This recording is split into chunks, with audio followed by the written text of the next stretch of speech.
Fala aí, pessoal, tudo bem? Eu me chamo Cleiton Tenório e hoje nós vamos trabalhar um pouquinho sobre a síntese de proteínas, que é o processo de tradução lá no dogma central da biologia.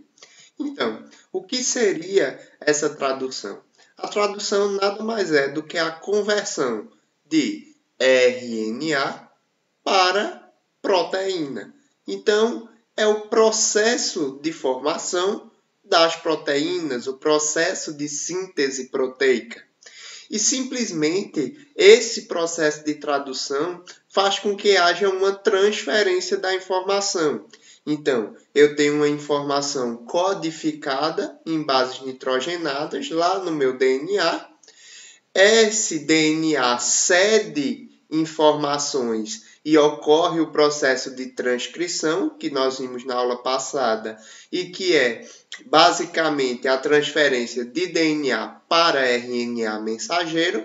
E aí, no meu processo de tradução, eu tenho nada mais, nada menos do que a transferência dessa informação para proteína. E é a partir dessa formação de proteínas, é a partir dessa síntese proteica que eu vou ter as diversas funcionalidades das minhas características, das suas características e que fazem de você uma pessoa única e de determinada espécie. Basicamente, para que haja o processo de tradução, é necessário 3 RNAs. O primeiro deles é o RNA mensageiro, aquele produzido a partir do nosso DNA, a partir do processo de transcrição, ok? Nesse RNA mensageiro, eu vou ter códons. E esses códons, como foi falado na aula passada, são trincas, ou seja, a cada 3 códons eu vou selecionar, eu vou indicar um determinado aminoácido. Isso por quê? Isso porque no meu RNA transportador eu tenho uma região chamada de anticódon. O que é esse RNA transportador? Ele nada mais é do que uma molécula de RNA que vai se ligar a um determinado aminoácido, certo?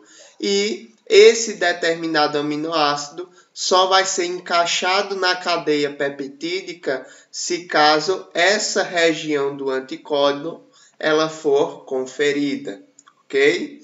E por fim, nós temos o RNA ribossomal, que é formado ali pelo nosso ribossomo, que tem 2 subunidades, uma subunidade menor e uma subunidade maior, que nós vamos ver um pouco mais à frente.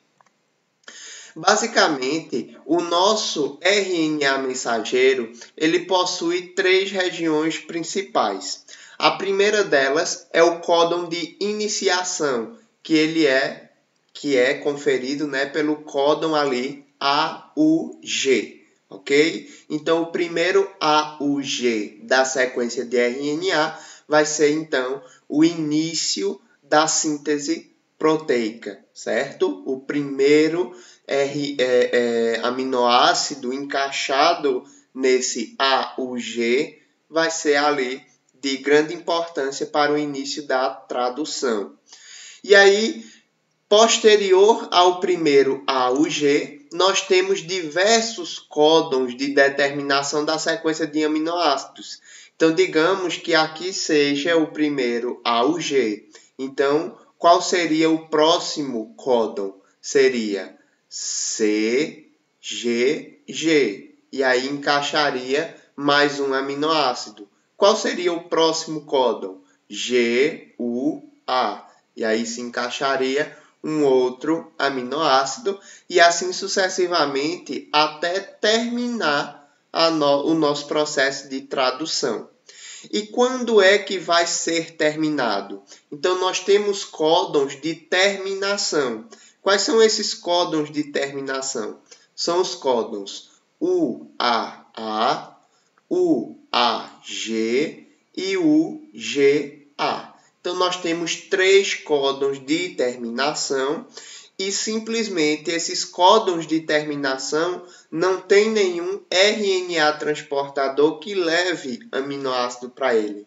e aí simplesmente a cavidade de entrada ali desse RNA transportador no ribossomo, ela é preenchida por proteínas e o nosso peptídeo, o nosso polipeptídeo que foi sintetizado naquele momento, ele é então solto e passa por processos de terminação que nós vamos ver mais à frente.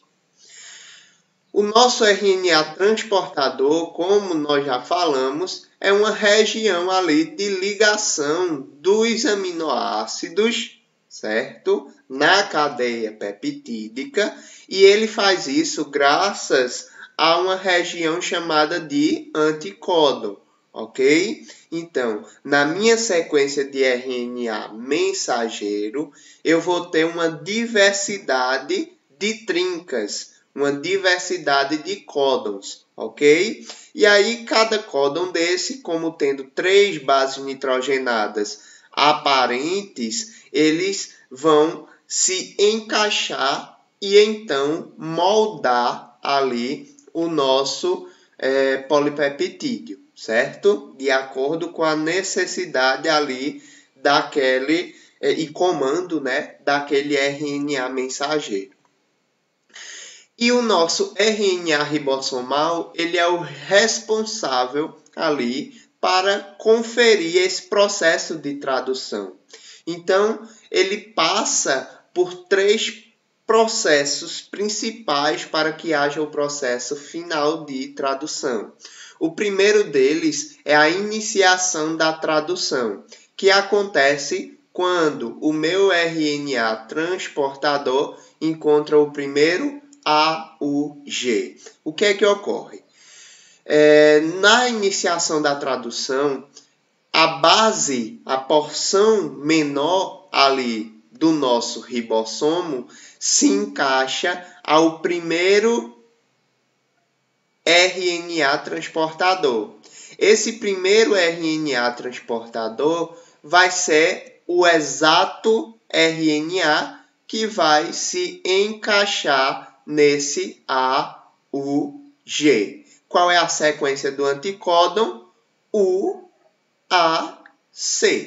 ok? Então, a adenina vai se ligar à uracila, a uracila vai se ligar à adenina e a guanina se liga à citosina, ok?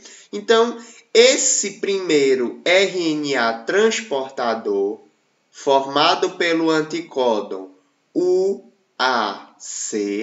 ele vai carregar um aminoácido chamado de metionina.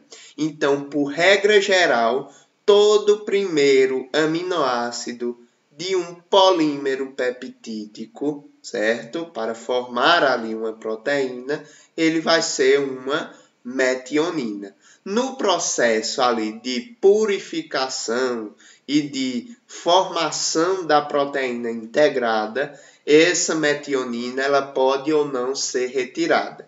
Mas, como regra geral, nós temos a metionina como primeiro aminoácido da cadeia polipeptídica, ok?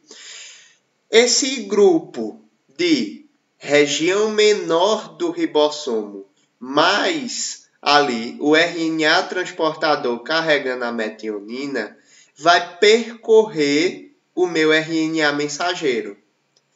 E ao percorrer, ele faz um tipo de fiscalização. Por quê? Porque ele quer encontrar o primeiro AUG, ok? A partir do momento que ele encontra o primeiro AUG, esse RNA esse RNA transportador aqui, ele se encaixa nesse primeiro AUG, porque ele encontrou exatamente a sua região de interesse, e aí o sítio maior, a porção maior do nosso ribossomo se encaixa. Esse ribossomo, ele vai possuir 2 cavidades principais, o sítio P e o sítio A. Esse sítio P é o sítio de liberação e de formação da ligação ali peptídica, certo? O sítio A é o sítio de entrada do RNA transportador para que haja, então, a ligação peptídica. Então, vamos ver neste slide aqui. Basicamente, nesse slide nós temos o processo de alongamento da tradução. É quando vai ocorrer as ligações peptídicas. Então, se liga. Vejam que no processo de iniciação da tradução, quando o RNA transportador encontra o seu primeiro AUG, o que é que ocorre? Acontece que a porção maior do ribossomo é acoplada e dá-se início ali ao processo de tradução. Vejam que a nossa metionina já está no sítio P, ok? E o sítio A, ele está vazio. O que é que ocorre? De acordo com a sequência do próximo códon, certo? Depois do nosso primeiro AUG, nós vamos inserir ali um novo RNA transportador. Quando se insere no sítio A o novo RNA transportador, ocorre então a ligação peptídica. O que é essa ligação peptídica? Nós já vimos em outra aula, é a ligação entre dois aminoácidos. Então, aqui está a nossa primeira metionina e aqui um sequente, um subsequente aminoácido. Posteriormente, depois que ocorre a ligação peptídica, ocorre então o processo de liberação daquele RNA transportador através da cavidade exit ou de cavidade de saída, certo? Aquele RNA transportador que estava no sítio A, ele passa para o sítio P, e aí ocorre ali a entrada de um novo RNA transportador e aí a sequência ocorre da mesma forma, ok?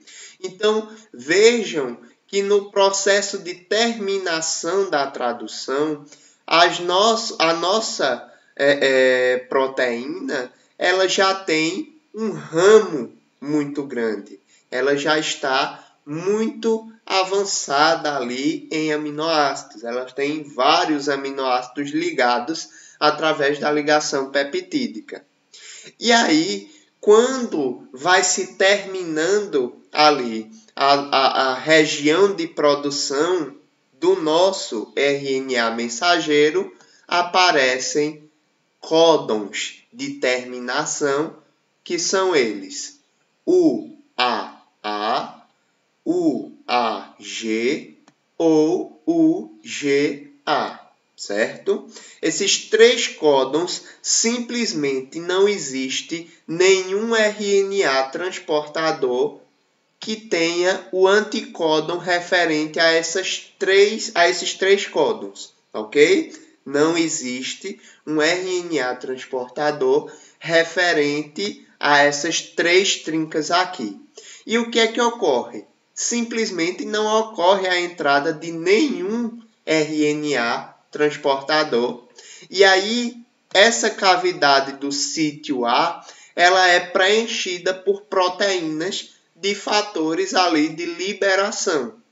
E aí, simplesmente, quando essa região do sítio A é preenchida por essas proteínas, ocorre, então, a liberação do último RNA transportador e, consequentemente, da cadeia polipeptídica. Nesse mesmo momento, o nosso RNA ribossomal ele é desprogramado, desconectado, e aí esse RNA mensageiro aqui ele vai ser ou utilizado por outros RNAs ribossomais e sintetizar mais proteína, ou simplesmente ele vai ser degradado ali no citoplasma ou nas organelas da célula e esses nucleotídeos liberados vão ser utilizados para outras produções, ok? Basicamente, gente, quando se termina essa região, essa formação ali da cadeia polipeptídica, ocorre o processo de tratamento desta proteína, desta futura proteína, ok? Então, simplesmente, aquela metionina do início do processo de tradução, ela pode ou não ser retirada. Esse processo de síntese, ele leva entre 20 a 60 segundos, então é um processo de forma celular, né? Em contexto celular, um pouco lento até, ok? Esse mesmo RNA mensageiro, como já foi falado, ele pode ser traduzido várias vezes em outros ribossomos, certo? E aí esse processo de tradução, esse processo de síntese proteica, ele pode ser tanto acontecer, né, esse processo, tanto no retículo endoplasmático granuloso ou rugoso, mas também ele pode acontecer no citosol. Basta que haja nestes ambientes o ribossomo e que haja ali a formação de um RNA mensageiro para gerar ali a informação da proteína, ok? No final de tudo, depois que o RNA ribossomal se desfaz e libera a cadeia peptídica, ocorrem algumas modificações pós-tradicionais, certo? Essas modificações podem acontecer tanto no próprio citosol, no citoplasma da célula, como também pode ocorrer ali no complexo de Golgi, certo? Então, imaginem uma proteína saindo do retículo endoplasmático, uma cadeia polipeptídica saindo do retículo endoplasmático e sendo enviada direto ali para o complexo de Golgi para que ocorra ali a sua terminação, né? O seu modelamento para que haja então função nessa proteína. Esta proteína ela pode simplesmente se ligar ali a carboidratos, podem ser editados alguns aminoácidos, então alguns aminoácidos podem ser retirados, ou simplesmente ela pode formar ali uma estrutura quaternária, né? Se organizando com outras proteínas e gerando a sua função, certo? Essa proteína ela vai para a diversidade de lugares dentro da célula, inclusive fora das células. Então, os processos de secreção também podem ser ali produzidos através de proteínas, como é o caso da insulina, por exemplo. Gente, era isso que eu tinha para falar para vocês. Muito obrigado e até a próxima.